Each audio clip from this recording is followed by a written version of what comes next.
and you got to be able to step up and help each other push through. Give me an example that you really had to either yourself be helped or help someone in your group so that you all could be successful. Let me hear a little bit about that. Okay, I have an example, kind of. Good. I think this is what you're asking. This one girl, my sophomore year, she slacked a lot in her other groups, but for some reason when me and her would work together, I could get her to do her work. So the teacher noticed that and always put us together, and I helped her, and she ended up passing with straight A's for that year. Excellent. And it was like that, like we had like a bond where we would like helped each other, because she would be challenged in certain things, where I would be challenged in different things. We could help each other, and we pulled through to get to the other things. Because when he separated us, both of us ended up doing poorly on projects. Okay. It was like we complimented each other where we was. That's excellent. That's Yeah. excellent. Well, like with the English and like the history classes being like combined, it was like honors kids and like the non-honors kids together, and I feel like with being one of the honors kids, I like could show leadership to kids that needed the help, and then if like they were struggling on a project, I could like help them. I'd be like, what do you need help with? And then I'd talk them through like how to do it and stuff. What about you, Charles? This year I took an intro technology class, 2 different intro technology classes in both semesters, and we had a lot of freshmen in there, and we had our teacher, Miss Gray, and she really counted on me to help some of the freshmen with some of the stuff as far as website building and using Microsoft Office functions and stuff like that. So I got to help a lot of kids. Even there was a mentally challenged kid in one of our classes, and I was able to help him too.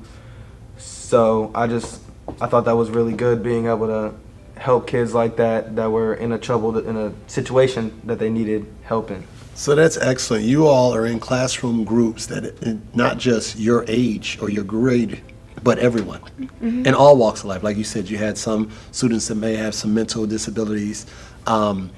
That experience is a real life experience, one that you'll see much in life. You know, the reality is you don't pick your environment when you pick an employer. You know, you go there and you think, this is who I want to work for, this name or this brand or this company.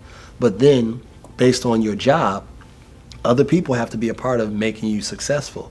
And you're going to learn that people are different ages, different races, different cultures, different ability settings.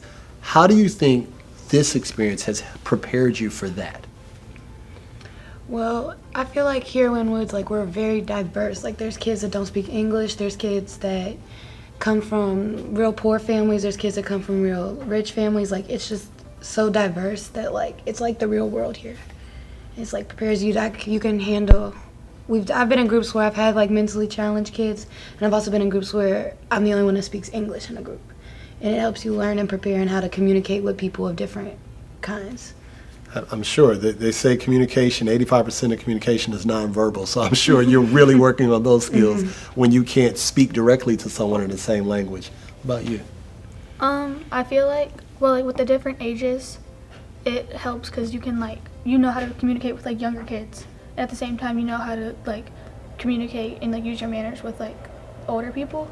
And it just like helps, and then you can start putting like the different cultures in. And what you're learning from the cultures here, you know how to like, you know what the other people outside feel like. Okay. I feel like working in a group was helpful for the like real world and employers later, because you never know what you're gonna get in a group, and sometimes you have a really good group and everyone's on it, but sometimes you have a group and some of them are slacking, some of them just don't get the content as well as others, and you have to be able to work with anybody to be able to be in a group well, because you never know who's going to be in your group. So you always have to be prepared for any type of group mate and be able to help them or get help from them as you need.